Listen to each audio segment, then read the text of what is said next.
इन दोनों केस को finally analysis करने से कंक्लूजन ये निकलता है कि rolling margin is a project tool जो आपको सेफ्टी स्टैंडर्ड्स के लिए भी कंसर्न्स को बताता है और साथ ही साथ आपके जो प्रोजेक्ट का एस्टिमेटेड कॉस्ट है उसमें कोई डेविएशन ना हो, इसके लिए भी आपको वार्न करता है। फ्रेंड्स, ये रोलिंग मार्जिन टॉपिक के डिस्कशन का सेकंड पार्ट वीडियो है जिसमें हम फोर्थ एंड फिफ्थ पॉइंट को डिस्कस करेंगे। Coming to the most important part, what is the significance of rolling margin for a steel बार।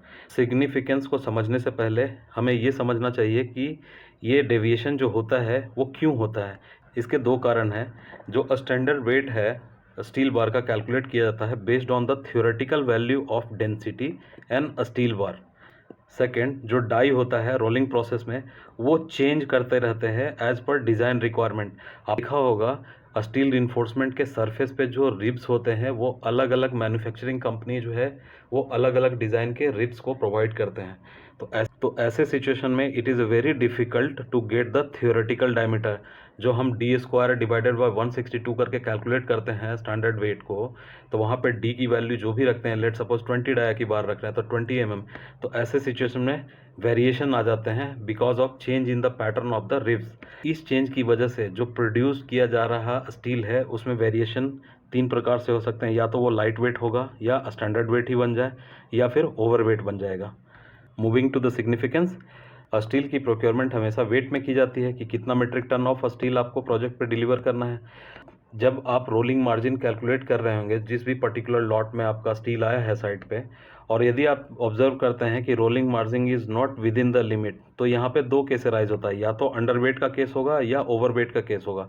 अब इन दोनों को वन बाय वन अंडरस्टैंड करते हैं और उसका प्रैक्टिकल सिग्निफिकेंस क्या है उसको देखते हैं।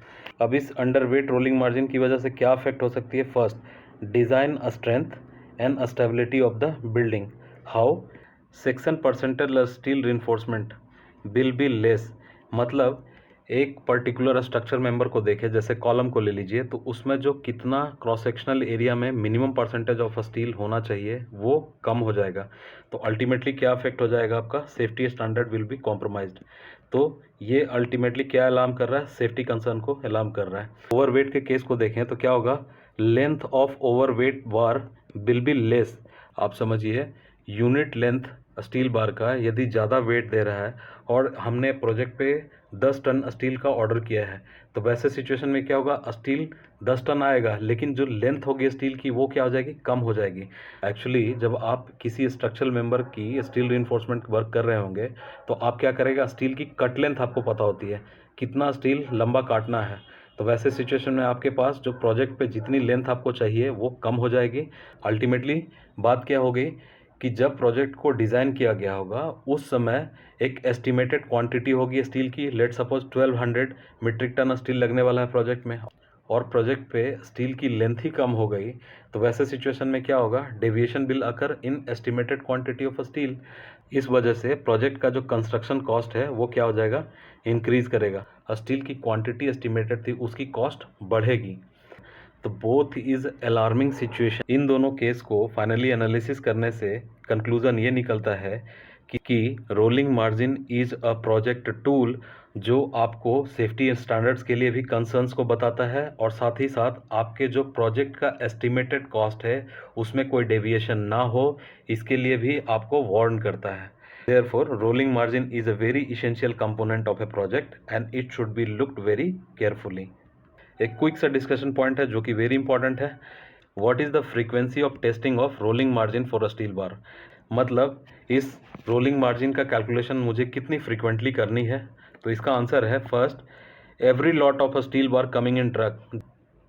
इसका मतलब जब भी प्रोजेक्ट पे स्टील रिइंफोर्समेंट ट्रक में आते हैं you have to go for the rolling margin. Second, for each diameter of a steel bar sample should be cut and rolling margin should be calculated and compared with the permissible value as per Indian standard। मतलब आपके एक lot steel जब आएगी truck में तो उसमें अलग अलग डायमीटर की स्टील होगी, तो हर डायमीटर ऑफ स्टील के लिए आपको सैंपल कट करना है and you have to calculate the rolling margin and you have to compare it with the standard value. Third, very interesting and important point कि ये रोलिंग मार्जिन कैलकुलेशन करता कौन है। तो ये करता है प्रोजेक्ट टीम जो होती है किसका, क्लाइंट का, वो करता है। Because cement and steel is the basic construction material of a project. और जनरली आप देखेंगे कॉन्ट्रैक्ट में it is very clearly written that cement and steel shall be provided by the client to the contractor for the site execution work. अब ये करने की वजह क्या होती है, क्वालिटी कंट्रोल मेजर होते हैं और साथ में अदर फैक्टर्स एसोसिएटेड होते हैं। तो क्लाइंट का जो प्रोजेक्ट टीम है वो रोलिंग मार्जिन को कैलकुलेट करता है।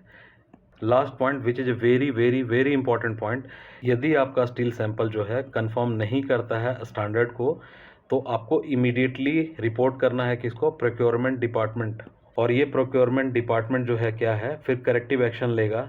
तो करेक्टिव एक्शन क्या हो सकता है, since our current supplier is not able to meet the Indian standards, तो ऐसे सिचुएशन में we should look for some other supplier who can supply the steel reinforcement bar, जिसका कि rolling margin well within the limit हो। So friends, this is all I have to discuss. यदि आपको मेरी video पसंद आती है तो प्लीज़ लाइक, शेयर, सब्सक्राइब और अपना वैल्यूएबल कमेंट्स प्लीज़ शेयर कीजिए मुझसे। It will help me to improve my content. I hope this video found to be informative to you. Thank you for watching it. जय हिंद।